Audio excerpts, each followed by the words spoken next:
Va, seguim, perquè tenim aquí el president de la DO de Cava, el Pere Bonet. Què tal, com estem? Molt bé, i vosaltres? Contents avui, no? Home, la Sílvia està fantàstica i somrient. No pot deixar de somriure tota l'estona. És que és una gran festa, aquesta. Home, jo he escollit una sala de ball que Déu-n'hi-do, Déu-n'hi-do, Déu-n'hi-do. Dóna goig a tot el que tenim, I tant. que és molt i bo. Sí. Doncs, a veure, fa respecte a parlar amb la DO Cava després del gag sobre la jaqueta metàl·lica. Sí, però el Pere, que no ha pogut venir abans... Li he explicat, per sobre. Li ha agradat. Li he explicat. Xampany? Vale. Tu veus xampany? T'arriba una mica. Targeta groga. Jaqueta... No, vermella directament. Vale. Blava, està la blava, que és el futbol sala, bé, és igual. Deixem-ho aquí. A veure, una de les coses, novetats, si no m'equivoco, corregiu-me, que és Cava Paratge. Cava de paratge. Cava de paratge qualificat. Això, ha d'anar junt. Paratge qualificat. Paratge qualificat. No és el mateix paratge seques que paratge qualificat. Correcte. Paratge seques podria ser un pago o podria ser un vi de finca.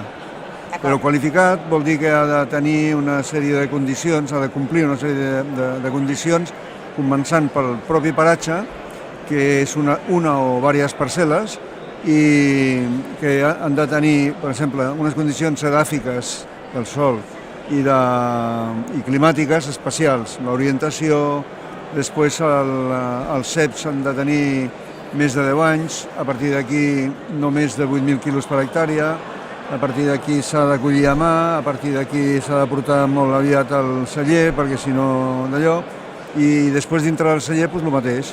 La premsa, per comptes del 66% d'extracció, només pot tenir el 60% com a màxim. Han de ser sempre brut o brut nature, i després ha de tenir un envelliment de més de 36 mesos, però normalment tots els caves de paratge en tenen més de 60 i són caves de llarga... Em vas afirmant amb el cap, què em vols dir amb aquesta afirmació? Que crec que ja li calia en el cava al Pere, que és de la família Freixenet i sap tot el que vol dir vendre, exportar i donar-li valor al món cava. Sap que aquesta és una iniciativa que al final, segons jo hi he entès, el que vol és revaloritzar no el cava barat de Costellada, sinó donar-li el valor que realment té un cava de paratge. Exactament, exacte, ja ho tens molt clar, Sílvia. El cava és un vi que és un dels més importants del món en quant a volum, 245 milions d'ampolles, dels quals exportem 160 milions. El primer escumós amb exportació del món de mètode tradicional. Hi ha altres mètodes que no és el tradicional i en fan més. Aleshores, què li faltava al cava? Li falta imatge i li falta preu. Per què? Perquè la majoria de cava que es fa està més decantat cap a la gamma mitja i la gamma baixa, que és el que s'ha, diguem-ne, expandit arreu.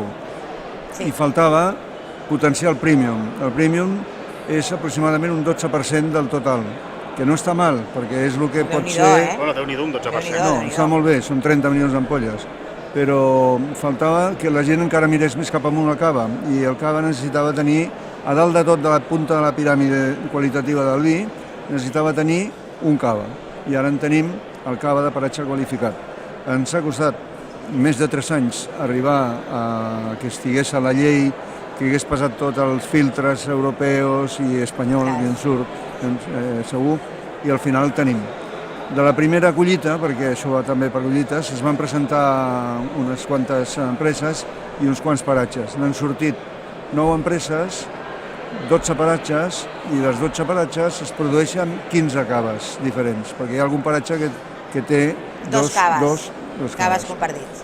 Per tant, estem molt satisfets al Consell Regulador perquè per fi al món tots els especialistes, els master wines de turno, doncs estan mirant el cava amb uns altres ulls. Ja no miren cap avall, sinó que miren cap amunt. I a partir d'aquí el que es tracta és que això contagi una mica el premium i el premium després el global de la marca cava al món. És un camí de llarg recorregut, però és un camí que ja està encetat. Però algun dia s'ha de començar. Els camins llargs que donen No sé si no digue momí, no? Que hem fet 10 anys, no? Sí. Els camis són llargs. un dia s'ha d'iniciar i qui sap I llavors quan comença acabarà. a caminar i Ja. aquí és on hem arribat i cava de paratge qualificat és una mica tota aquesta història també. El que passa és que els 10 anys vostres deuen ser com els anys dels gossos, que cada any deu valdre per 7 o 8, no? Sí, mita, em vaig tenyir ahir perquè no es veiés.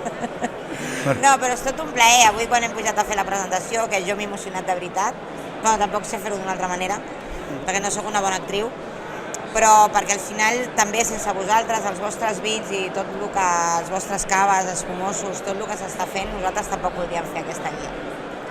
Bueno, Per tant, la vostra tasca no ha estat fàcil, jo l'he seguida durant els 10 anys i he vist l'evolució. És una tasca molt valuosa, perquè no crec que hi hagi de cap altra zona vitivinícola una radiografia tan ben feta com la que vosaltres feu i, a més, a lo llarg de 10 anys, amb la qual veus l'evolució de la zona, però també la veus des del punt de vista de Déu i des del punt de vista individual, inclusiu, de cada celler.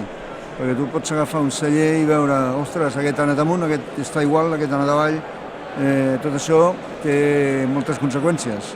De dir, aquesta gent de la guia no ho fan bé, quan et surten les classificacions, però com això són normalment excepcions, ho feu molt bé i jo crec que té molt de valor tot el que esteu fent durant 10 anys. gràcies a tots els cellers i evidentment també a vosaltres, com a Freixenet Segura i com a grup per recolzar-nos, no? Però aquí estamos, és que hi ha vegades que no... Ja, no, jo crec que tots els cellers ens ho mirem amb molta atenció, aviam què és el que penseu, no?, dels nostres productes. I a més no és un jurat que canvia cada any i dius, bueno, aquest any m'ha tocat un tio que és un coladero i l'any que ve m'ha tocat un tio que és un os. No, sou sempre els mateixos ossos o els mateixos coladeros, que més aviat sou ossos, però bueno. Home, ja estava bé, un pal de... Senyor Pere Bonet, moltes gràcies per compartir aquí una xerrada amb nosaltres. Que no sigui l'última, seguim xerrant més. Sí, espero que per la 20 no sé quantes encara pugui estar per aquí donant guerra i ens ho mirem tot. Segur que sí. Sí, no? A veure quina cara fem, m'hauré de tenyir 2 vegades. Va, doncs fem-ho així. Quedem tard d'aquí, quants hem dit? 10, com a mínim. Vinga, doncs així, que vagi bé. Gràcies.